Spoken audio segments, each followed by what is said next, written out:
I shouldn't write my name so big. I wouldn't be picked first as always. My name is Zack Latino, and sure, yeah, you can record this. This poem is called Gray. Life is like great expectations. We hold up our dreams with such great height, yet we can't see the ladder at our sides, and instead stumble in the potholes. We look up at the stars, but the fire at our feet is just as bright. It's like Pride and Prejudice.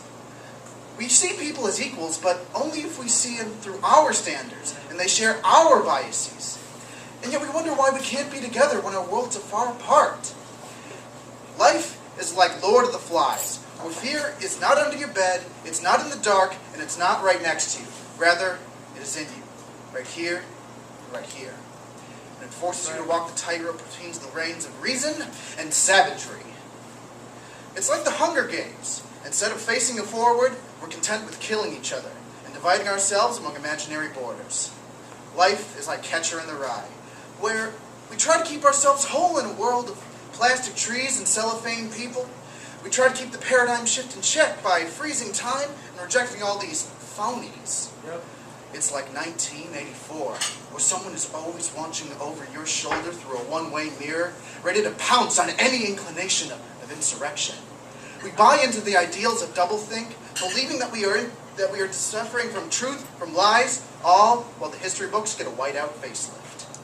Life is like 50 Shades of Grey, where it accepts those who accept it with a sweet release.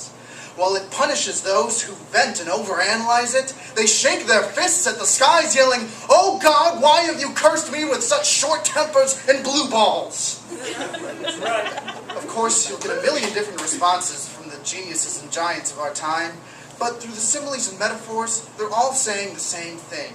Life is but a series of compromises, and the concept of morality is nothing but a gray zone. A puzzle pulling you in no obvious direction. You can only lead but given the tools by those who begot you. No one should ever force your hand to pen the cover, but no one should ever throw it away and leave you wondering, what if?